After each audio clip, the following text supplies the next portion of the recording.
अहाना का joining letter आखिरकार आ गया, जिसे दुर्गा देवी ने उसके हाथों में दिया। यह सुनकर श्रोत मामा बेहद खुश हो उठते हैं। जी हाँ दोस्तों, दंगल टीवी के मोस्ट पॉपुलर शो बड़े घर की छोटी बहू के आने वाले एपिसोड में आप सभी को बहुत ही इंटरेस्टिंग ट्विस्ट देखने को मिलेगा। कहानी की शुरुआत होती है सूरज की पहली किरण के साथ, जब गृह प्रवेश की सभी रस्में पूरी हो चुकी हैं। घर का माहौल मिला जुला है। एक तरफ अहाना के मायके लौटने की बात से पोल्टू, पिसीमोनी और चाची जी के चेहरों पर अजीब सी राहत है, तो दूसरी तरफ बाकी बहुएं दुर्गा देवी और अर्जुन बहुत खुश हैं कि उनके घर की रौनक अब यहीं रहने वाली है। लेकिन अब अहाना के लिए असली चुनौती शुरू होती है। कल उसका शहर की एक प्रतिष्ठित जगह पर सरकारी नौकरी के लिए इंटरव्यू है। वह अपने कमरे के कोने में रखी पुरानी किताबों को साफ कर रही है और उन किताबों की धूल झाड़ते हुए उसे ऐसा लगता है जैसे वह अपने दबे हुए सपनों की धूल हटा रही हो। वह सपने जो शादी की रस्मों के तले कहीं दफन हो गए थे। उसकी आंखों में अपने पैरों पर खड़े होने का सपना तैर रहा है, एक सरकारी अफसर बनकर समाज में अपनी पहचान बनाने का सपना। मगर इन सपनों के साथ एक डर भी है। क्या वह इस बड़े घर की अनगिनत जिम्मेदारियों के बीच इतनी कठिन परीक्षा की तैयारी कर पाएगी? क्या उसे इतना वक्त मिल पाएगा जितना इस इंटरव्यू के लिए जरूरी है? इन्हीं उलझनों में डूबी अहाना को किचन से बुलावा आता है और वह भारी मन से रसोई की ओर चली जाती है। रसोई में बाकी बहुओं के साथ वह खाना बनाने में जुटी है। कढ़ाई में छौंक की आवाजें और बर्तनों की खनक के बीच वह एक अनोखी कोशिश कर रही है। एक हाथ से सब्जी चलाते हुए, दूसरे हाथ में जनरल नॉलेज की किताब पकड़े हुए, जिसे वह साड़ी के पल्लू की ओट में छिपाकर पढ़ रही है। तभी किचन के दरवाजे पर अर्जुन की परछाई दिखाई देती है। उसे देखकर अहाना घबरा जाती है। हाथ कांपने लगते हैं और वह झट से किताब छिपा लेती है। उसे डर है कि अर्जुन को लगेगा कि वह घर और पति को महत्व नहीं दे रही, या फिर कि शादी के तुरंत बाद उसका ध्यान कहीं और भटक गया है। लेकिन अर्जुन का रिएक्शन उसकी सोच के बिल्कुल विपरीत था। उसके चेहरे पर गुस्सा नहीं, बल्कि एक प्यारी सी मुस्कान थी।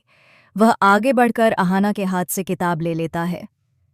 अहाना की सांसें अटकी हुई थीं, लेकिन अर्जुन ने उसकी आंखों में देखते हुए कहा, इसे छिपा क्यों रही हो अहाना? शादी का मतलब अपने अस्तित्व को खो देना नहीं होता।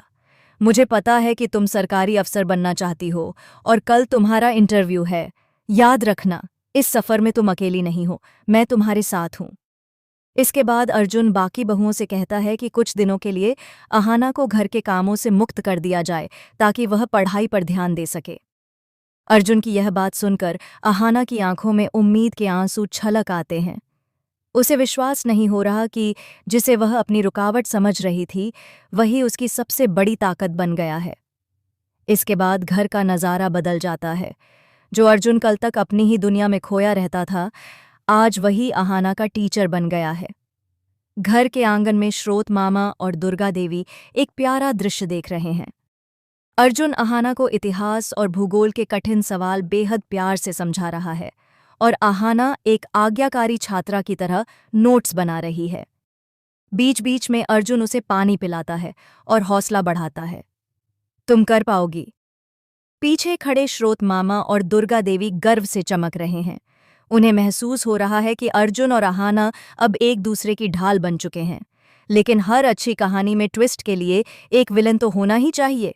दरवाजे के पीछे मखमली पर्दे की ओट में छिपा पोल्टू यह सब देख रहा है।